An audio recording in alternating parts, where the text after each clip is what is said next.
días, bienvenidos, bienvenidas, ¿cómo están? A una nueva jornada de profesionalización del Observatorio Cultural Tandil. Hoy le damos la bienvenida a Ángel. Bueno, estábamos charlando recién. Músico, manager, productor, gestor, larga lista. Presentate, contanos quién sos y Dale, charlemos. Bienvenido. perfecto. Gracias por la invitación, Seba. Un placer. Bueno, yo soy, como decía Seba, Ángel del Re. Actualmente mi lugar de trabajo es la Dirección de Industrias Creativas y Cultura Digital, dentro de una Dirección Provincial de Industrias Creativas y una Subsecretaría de Industrias Creativas e Innovación Cultural que está en el Ministerio de Producción de la Provincia de Buenos Aires.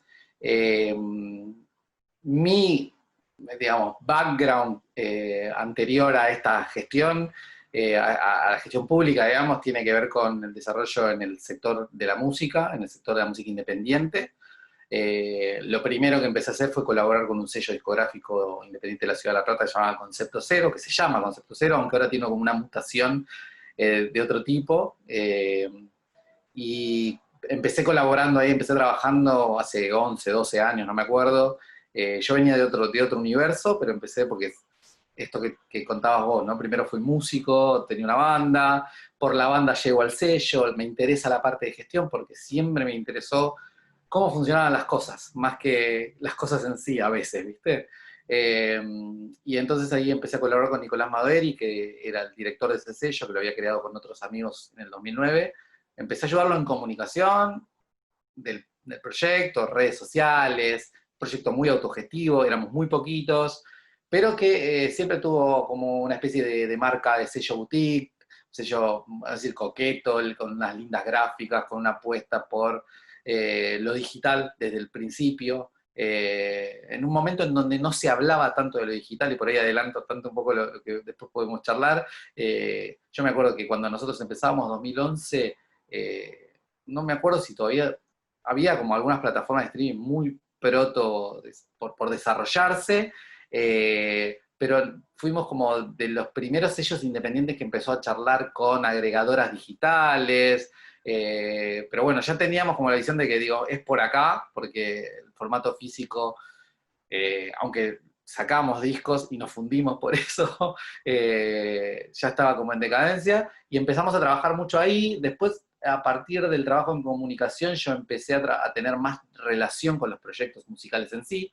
La preocupación del sello era trabajar codo a codo con los proyectos, y ahí pasaron un montón de artistas buenísimos, como llaman, y los Pilares de la Creación, Mariana Paraguay, Fauna en su momento, y entonces fui cumpliendo varios roles ahí en relación a los proyectos.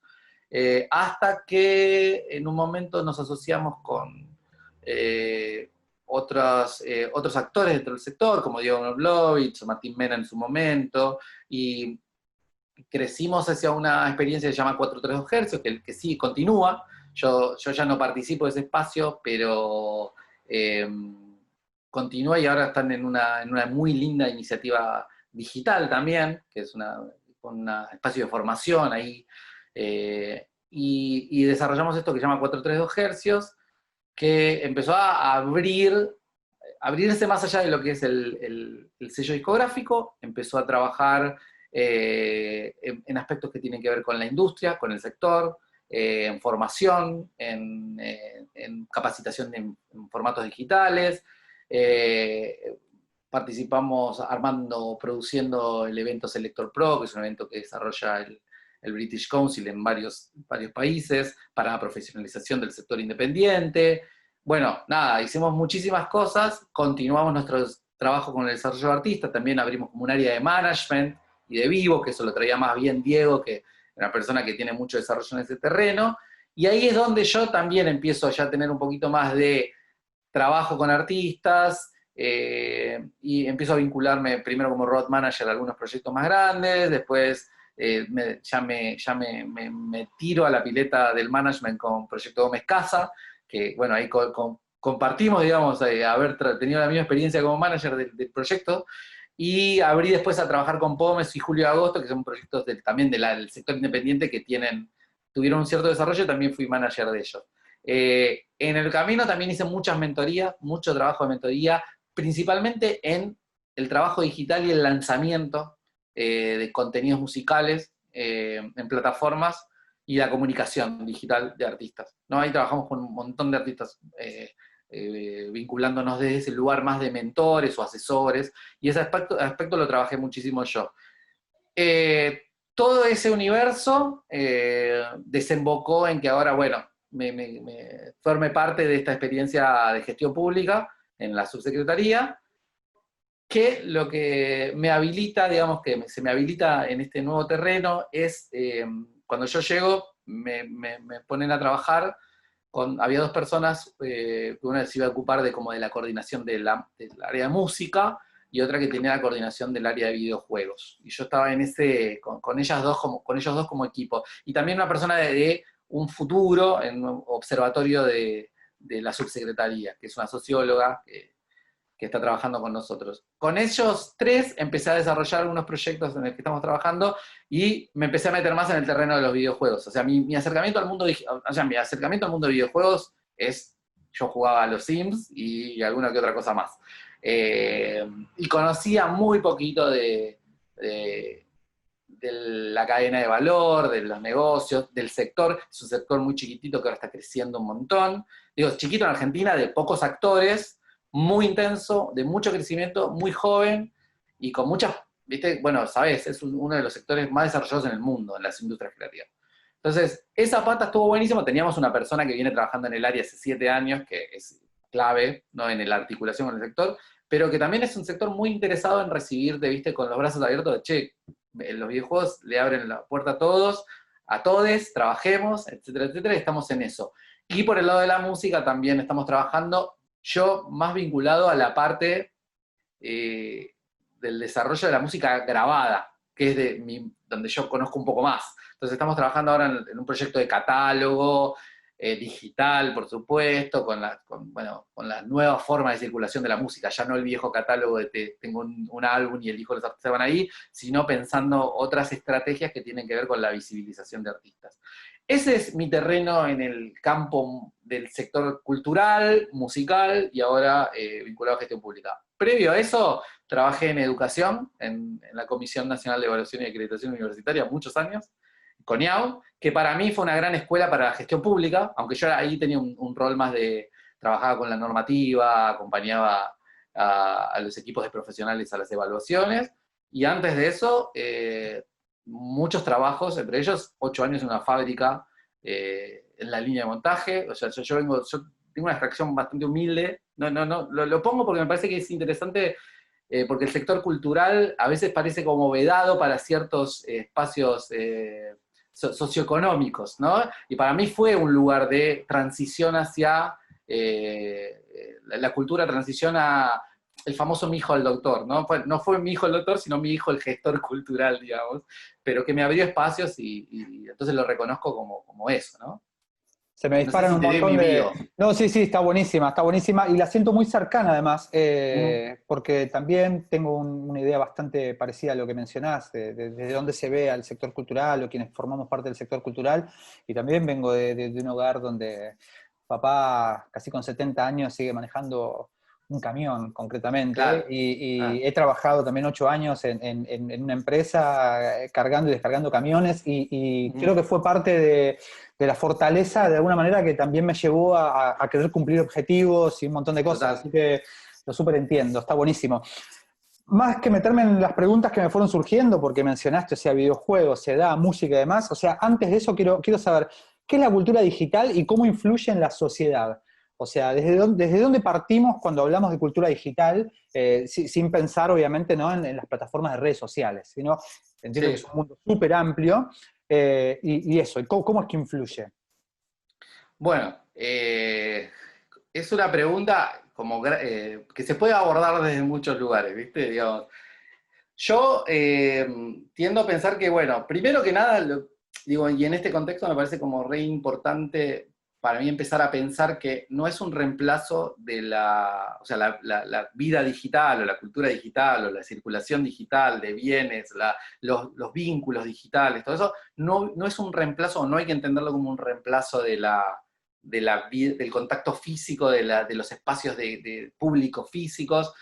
porque eso también es algo que por ahí en este contexto se confunde un poco. Yo no soy como es, un adulador de la vida digital de por sí. Sí sé que tiene un montón de lugares beneficiosos para el desarrollo de ciertos proyectos.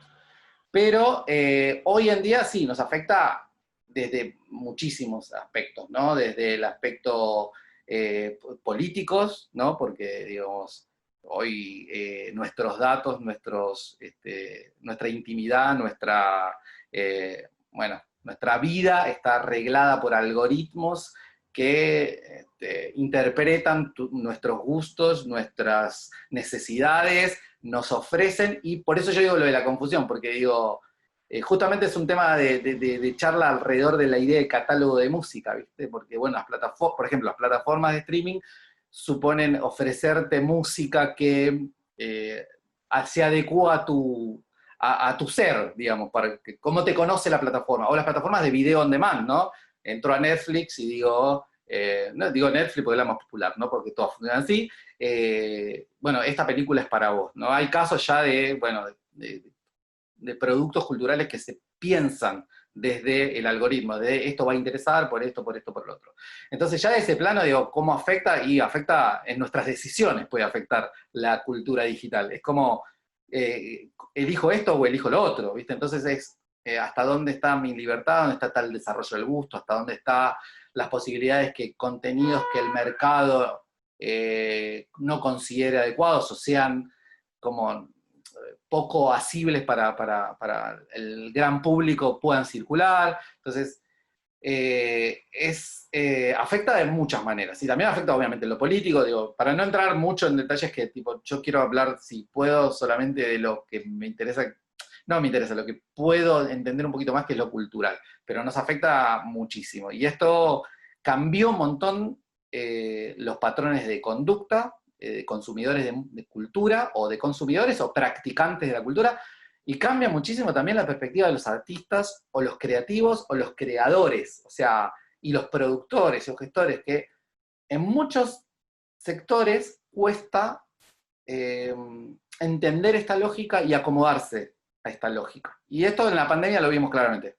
O sea, la discusión por ejemplo, en el sector libros se habló todavía si comparto mi contenido en la internet, me lo bajan, me lo piratean. Todo que vos sabés, en la música lo discutíamos hace 10 años. O sea, ya nadie se preocupa por eso.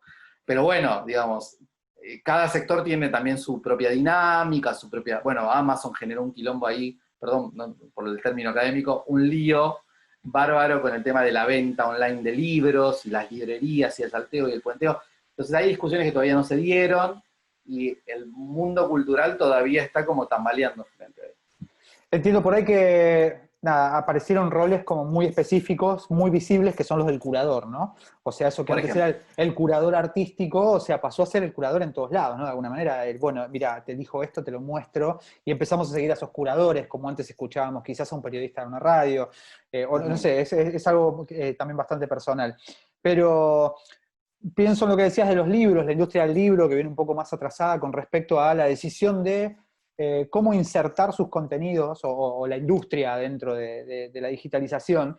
Creo que la música lo hizo medio a los ponchazos, ¿no? En su momento, o sea, hubo como esto de tengo que transformarme, la convergencia digital, estos 10 años atrás que veníamos hablando, de decir tengo que digitalizarme.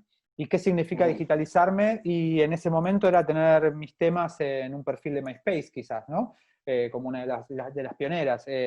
Y además después necesito tener un video, no desarrollo un videoclip, pero tengo un video, un registro en vivo, lo subo a YouTube, digo, y quizás esas fueron las experiencias. Ahora, si 10 años después, si tenemos que hablar de modelos de negocio alrededor de la cultura digital, ¿de qué hablamos concretamente? Cuando pensamos en música, cuando pensamos en audiovisual, cuando pensamos en videojuego y en libros, o sea, abriendo ese abanico. ¿Cuáles son Bueno, las ahí, grandes diferencias que vos notás? no, no, ahí, bueno, ahí tenemos una situación que todavía es un modelo que, digamos, la puerta digital habilita la irrupción de un montón de contenido, o sea, la cantidad de contenido, la cantidad de producción cultural que hay, no tengo estadísticas o datos, pero seguramente es exponencial el número de este tipo de industria, la industria digital, cultural digital, a la que teníamos hace 30 o 40 años en una industria clásica. O sea, la cantidad de música que vos podías lanzar mensualmente o anualmente en la industria clásica discográfica, CD, vinilo, cassette, era infinitamente inferior a la que hoy, viernes a viernes, podés escuchar en cualquier plataforma de streaming. Eso hace también que, bueno, eso hizo que el negocio sea poco rentable, porque es una industria del volumen. Eso, o sea, las plataformas o los que están en los nodos de recolección de ingresos viven del volumen. O sea, necesitas mucho volumen para generar, así como necesitas mucho volumen de datos, necesitas mucho volumen de canciones o contenidos para que gotee la moneda que justifica el negocio. Eso hace que, nada, tenés millones de productores que ven muy poco de eso. Y lo que se llama como la larga cola, ¿no? Que teorizaron en algún momento, tenés grandes producciones que se llevan una parte muy grande de la tajada de los ingresos totales y una larga cola que recibe poquito, poquito, poquito, porque son de nicho, del nicho, del nicho, del nicho. Entonces, eso es muy difícil todavía de ordenar en un lugar. Y también pasa esto, que me lo comentaba un músico hace un tiempo. Decía, vos en la industria clásica, vos no tenías un contrato discográfico a los 25 años y listo, te ibas a trabajar a un kiosco o lo que podías trabajar. Hoy nadie se rinde, porque hoy, de hecho, subir un track, continuar la carrera artística, es mucho de tu propia voluntad, las herramientas están más disponibles. Antes no, tenías que entrar a una cadena de producción, alguien se tenía que ocupar de la prensa. Entonces eso hace que haya como una sobreproducción, no lo digo en términos peyorativos, hay una sobreproducción porque no alcanza la cantidad de tiempo, horas e incluso gente que pueda consumir la música que se produce. Entonces eso es un problema para la monetización, eso es un problema. Entonces los proyectos primero que bueno, ahí después también habría que tener una discusión alrededor de los modelos de negocios digitales, de cómo monetizan las plataformas, cuánto es el revenue o cuánto se baja a los artistas y cuánto se quedan los intermediarios. Ahí hay una gran mesa de negociación. Para mí es importante ahí que por ejemplo, los independientes que lo existen, por ejemplo, en el caso de la música, tengan su representación, digamos, en una asociación para que puedan negociar con fuerza. Pero también hay una habilidad mayor o menor de los proyectos en pensar estos modelos de negocios. Pero para mí, lo primero que hay en la sustentabilidad es la idea de que vos en el mundo digital, pero también lo tenías que hacer en el mundo físico, tenés que construir una comunidad y una fan base, o como lo quieras llamar, que pueda sostener ese proyecto. Sí, y sobre todo si sos independiente, entenderlo, que eso también es parte de un trabajo. Porque es lo único, lo que por ejemplo yo veo que sostiene más que nada hoy a proyectos que se quedaron sin la posibilidad del vivo. Que no digo que lo sostengan, porque digo, está todo es difícil, o sea, no hay manera. Pero si hay algo que podés hacer, por ejemplo, en este tipo de contexto, es poder sostenerte un poco, no sé cuánto se va a alargar, pero por lo menos hasta ahora, en lo que fue tu fanbase. Y en un momento, cuando salgamos de este lugar, yo entiendo, tampoco hay que hacer futurología, no me interesa eso, pero entiendo que vamos a un híbrido, en donde las herramientas digitales, o vos que hiciste streaming, sabés que todavía se veía raro transmitir vía streaming. Pero yo que toco en vivo, ¿para qué voy a transmitir en streaming? No van a venir a verme. Bueno, quizás esos dos modelos convivan en algún momento y en realidad, ojalá sea más rentable, porque vos podás hacer un show, pero además te puedan ver en otra parte de la ciudad en la que estás tocando y sean más tickets, ¿no? Hace mucho tiempo que venimos hablando de los desarrollos de audiencias, ¿no? O sea, cómo Exacto. desarrollamos audiencia y en el marco de qué. y qué es lo que le damos como para que esa audiencia se acerque. Las audiencias han cambiado, está claro eso. O sea, hoy me parece muy difícil poder pensar un proyecto con 40 años de trayectoria o 40, 50 discos como sucedía con los proyectos musicales de los 70, ¿no? O sea, creo que es imposible. Ahora, me parece que eso no desalienta a las nuevas generaciones como que lo entienden ya, o sea, los nativos del uso de las herramientas digitales y de la cultura digital, quienes están formando parte y quienes están desarrollando la cultura digital, creo que entienden eso, ¿no? Como que hay un vencimiento y que por ahí es reconfigurarse. Lo he visto con algunos artistas que han cambiado sus nombres en poco menos de 5 años, o sea, y tenían discos lanzados y de golpe cambian el nombre, se cambian el pelo y sale, no sé, me siento mi viejo, ¿viste? Pensando este tipo de cosas, pero analizo las audiencias, parte de mi laburo también tiene que ver con eso, entonces digo, ¿cómo lo ven ellos? O sea, me pregunto eso, ¿viste? O sea, estas generaciones, ¿entienden la cultura digital como una posible salida laboral o lo ven como es una dispersión, es un juego, me sirve para conocer, para mostrarme un rato y después me voy? O sea, ¿cuál es la información que hay alrededor de eso? Mira, una cosa que estaba pensando cuando me decías que tiene relación con esto, y que viene a cuento de la cultura digital, que es una cultura, y vos esto la cuestión transmedia lo entendés, hay una cultura que implica la participación, ¿viste? De las audiencias, o sea, ya los consumidores no son consumidores, son prosumidores, bueno, todo esto que ya medio por ahí es teórico y ya lo leemos en todos lados, pero opera en la realidad, o sea, hoy tu comunidad, tus seguidores, tus fans, los que te van a ver, quieren participar de esa experiencia, quieren colaborar, quieren activar, pues, y si vos no estás trabajando en el terreno digital de esa manera, te perdés una posibilidad de avanzar. Esto a veces con los artistas, con las artistas, en el sentido más clásico de la palabra, entra en un conflicto, ¿viste? Entra en el conflicto de, bueno, pará, yo hago mi arte y lo hago para alguien, no, lo hago para mí, mi inspiración, y después lo comunico. Eso en la cultura digital entra muy en choque, ¿viste? Es como una especie de, se perdió, es definitivamente la aura benjaminiana, esto del aquí ahora, de la obra de arte, el mundo digital es como, porque es pura reproducción, pura virtualidad todo, ¿no? Los contenidos no están en un lugar, están en todos los lugares. Entonces, esto es muy difícil a veces de configurar para algunos artistas y es ahí donde me parece que está el choque.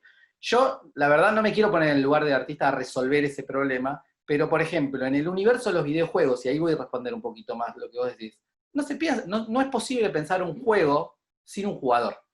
O sea, el que desarrolla un videojuego es para que alguien lo juegue, no es porque yo,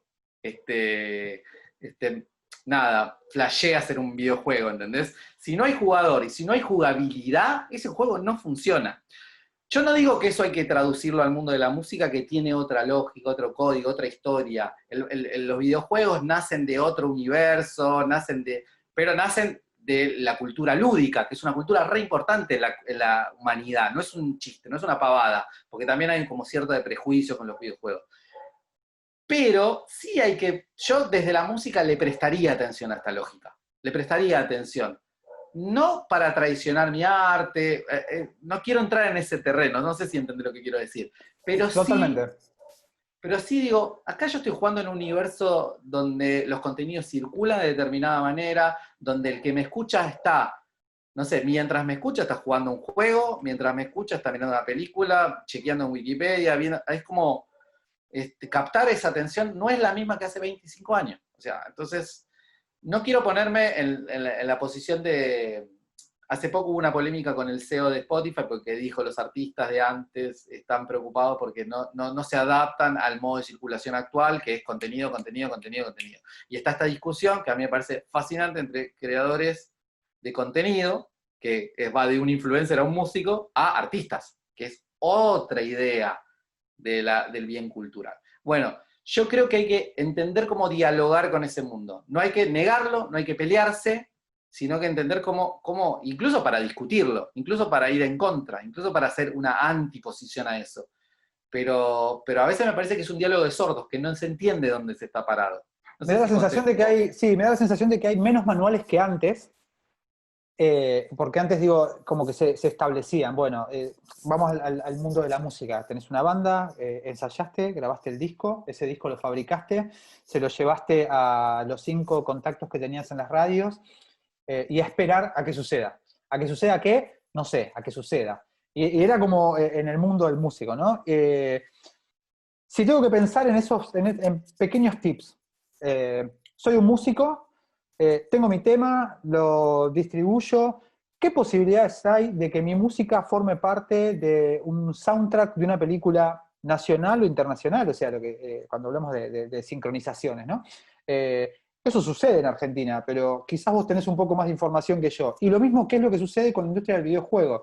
O sea, quizás hay montones de pibes y pibas que están desarrollando videojuegos y no saben cuál es el camino como para decir, esto existe, bueno, como en el tema, como actualmente funciona con la música, están las plataformas de distribución de contenidos digitales. Con los videojuegos, ¿es algo similar? ¿Desarrollé mi videojuego? ¿Dónde debería colocarlo como para comenzar un camino dentro de esa industria? ¿Cuál sería? Yo creo que hay cosas que pueden ser comunes. Incluso yo noto algunas cosas comunes. Es el beneficio de venir de otro lugar cuando charlo con el videojuego, que yo conocí otro sector, con otro desarrollo, mucho más, como la industria de la música siempre igual fue muy avanzada, esto, aunque sea los ponchazos, el mundo de la digitalización, es la punta de lanza de la digitalización. Después viene el cine, después se vienen acomodando todos, pero la música fue primero. Pero a la vez también es muy tradicional, ¿no? Es el artista, el disco, ¿no? Pero yo empecé a encontrar lugares de desarrollo común. Para empezar, en los videojuegos hay una cosa que es muy clara, que es participar de comunidades. O sea, si vos querés hacer videojuegos, lo mejor es encontrar otros desarrolladores que se juntan, que hacen eventos, que hacen game jams, que hacen, no sé, que comparten el conocimiento. Esto te va a sonar muy, muy, muy 2009, 2008, compartir. Lo que mi data te la doy, te enseño cómo se hace un sello, sé cómo se graba un disco, qué estudio conviene. Están en ese proceso, ¿viste? El que más sabe quiere que venga, y quieren que vengan muchos a los videojuegos porque hay mucho laburo. Que eso en sí no era tan común en la música. Pero digo, te contratan, ¿viste? Cada vez hay más demanda de videojuegos, hay más empresas o el mundo publicitario se está moviendo al videojuego, sobre todo en contexto de pandemia. Digo, che, no puedo hacer una publicidad, sacan 50 cámaras a la calle. No, ¿sabes qué? Conviene por ahí una publicidad digital con un videojuego, que la gente tenga una experiencia con mi marca. Bueno, entonces se abrió un montón de laburo ahí, pero todavía está faltando mucho recurso humano en el mundo de los videojuegos. Hay como mucha demanda, pero todavía. Entonces eso es un lindo trabajo para hacer de traer gente al universo del videojuego. Y después el circuito es fácil, o sea, el circuito es fácil, no es fácil, digo, pero digo, es un publisher o directamente a la plataforma. Subís a los Play Stores y ahí tu juego, o un publisher te lo compra y te lo coloca él. Y no tenés un porcentaje, o tenés los ingresos por la gente que juega, la publicidad que tiene el juego, los diferentes niveles de dificultad que le pones, etcétera, etcétera. Ese es el camino de los videojuegos. El camino de la música es, sí, yo lo subo, pero para llegar digamos, para llegar a publisher, para abrir el camino de las sincronizaciones, para abrir el camino de la música, tiene otras dificultades. Para mí vos tenés, y que es lo que falta, es mucho desarrollar tu propio proyecto y la identidad de tu proyecto y,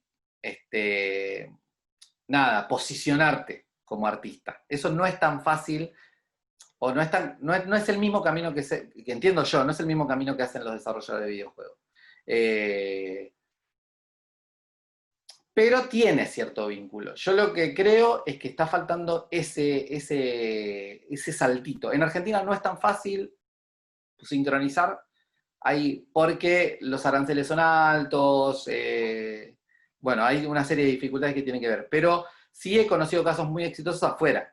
Pero para eso, primero tenés que dar el paso de la internacionalización. Para dar el paso de la internacionalización tenés que profesionalizar mucho tu proyecto. Entonces, profesional mucho, tenés que saber venderlo, tenés que tener alguien que ocupe el rol tenés que tener equipo, que incluso puede ser vos, pero alguien tiene que tener ese rol de representante, tenés que conocer ferias, mercados. En el mundo de los videojuegos también está ese universo, pero yo creo que está un poquito todavía, no tiene el desarrollo, industria súper grande de la música, ecosistema enorme de la música, y está mucho más simplificado, ¿viste? Por ahí vos desarrollás un publisher que compra y lo vendés. Eh, también tenés que aprender a pitchar, también tenés que aprender un montón de cosas, pero tienen tanto un sentido comunitario que hoy el primer paso que podés dar es estar dentro de una comunidad. O sea, participar, eventos, bueno, eso no está tan claro en la música. En medio de la música a veces estás medio solo. Está la escena, ¿no? Está la escena, pero ya, no sé, no está tan claro. Y eso es un problema de la pandemia, porque las escenas son medio difíciles si no son físicas. Hay escenas virtuales, pero nada, vos necesitas juntarte, no sé, no sé, en un lugar de conciertos ruidoso, en un CBGB, en un Pura Vida, y ahí se construye la relación. Bueno, nada, quizás hay que empezar a pensar las escenas virtuales dentro de la música, los vínculos, etcétera, etcétera. No sé si también respondo un poco por Sí, dónde va. sí, y me quiero meter, como para cerrar, ¿no? También, en el entender algo que me vengo repreguntando desde que comenzó esta situación de aislamiento. Hace más de 10 años que venimos, insisto, trasladando nuestros proyectos culturales, artísticos, hacia el mundo digital, ¿no? Lo que Sí. fue lo que llamamos la convergencia. Todo lo trasladamos hacia ahí, las experiencias pasaron a ser virtuales, siempre con una base de circuito offline, ¿no? O sea, esto, el presencial, el acercarse, el sacar un ticket, que fue el que sostuvo los modelos de negocio de muchos proyectos, en los musicales principalmente. Digo, en este momento, en este contexto, estamos 100% digitales. Total. Las narrativas transmedia que mencionabas me parecen una gran salida o una gran entrada como para empezar a vincular más a los proyectos artísticos y culturales hacia ese tipo de narrativa o buscar otras, pues transmedia, crossmedia, digo, pero digo, me parece que hay experiencias como para visitar esta hibridez que mencionabas, ¿no? De entre lo digital y lo analógico. Ahora mi pregunta es, ¿cómo vamos a hacer para estas audiencias que se están acercando a nuestros proyectos culturales o artísticos digitales se acerquen después a nuestra versión offline, a la versión del mano a mano, del carne y hueso, del espacio ruidoso o de luces o de experiencia sensorial? ¿Cómo consideras que va a ser esa transición y dónde crees que va a estar o dónde debería estar el ojo del músico, manager, productor o desarrollador para acercarlos a ella? Mira, lo primero que me sale pensarlo para mí tenés que pensar en sistema, ¿viste? O sea, donde lo digital es parte de tu estrategia. O sea, no lo puedes, o sea, por más que mañana se encuentra la vacuna, salimos a la calle, empezás a tocar de nuevo, recital, recital, recital. Si vos no incorporaste todo lo que este tiempo pasó, te vas a estar perdiendo de algo que podés desarrollar. A mí me parece que lo que vos decís sobre la transmedia es un lugar posible.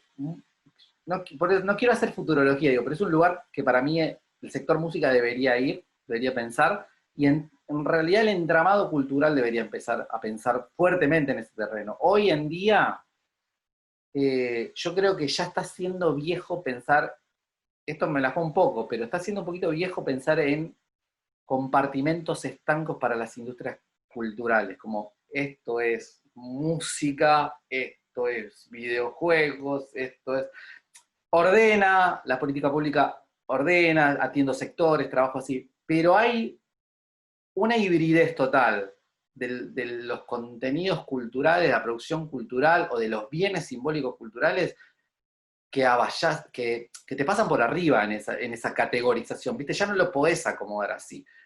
Y lo más importante, que lo decías antes sobre las audiencias, es que las audiencias ya piensan así. Las audiencias ya no piensan solamente voy a ver una película, voy a participar de una experiencia que tiene una película, pero que nada, después es un cómic, después es un evento en vivo donde yo me disfrazo de los personajes de la película, yendo al mundo cómic, que es algo que es como una cosa que me gusta por afuera de todo esto. pero me parece que hay que aprender de eso. O sea, digo, no me quiero meter en el mundo del teatro, porque es un universo totalmente, me es ajeno un poco.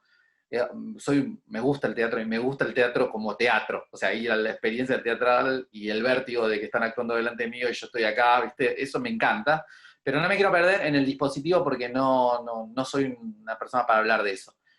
Pero el resto de las industrias creativas, cine, música, audiovisual, me parece que tienen que empezar a pensarse fuera de los formatos estancos. Entonces, eso sí te va a habilitar a que cuando salgamos, empieces a pensar la experiencia más grande que la solo encuentro cara a cara, y que lo virtual sea un complemento, sea una previa, sea un momento antes, se continúe ahí, yo voy al recital, pero después la continúe en Discord, che, ¿fuiste a este recital? Bueno, estamos así, nos vemos ahí, digo, pueden pasar mil cosas con eso, porque, o después, che, terminó el recital, hay un Twitch donde salen los músicos que tocaron, o después terminó, y en vez de hacer el meet and greet, con 3 personas o 5 personas en el camarín, que es horrible, sabemos que los camarines son horribles,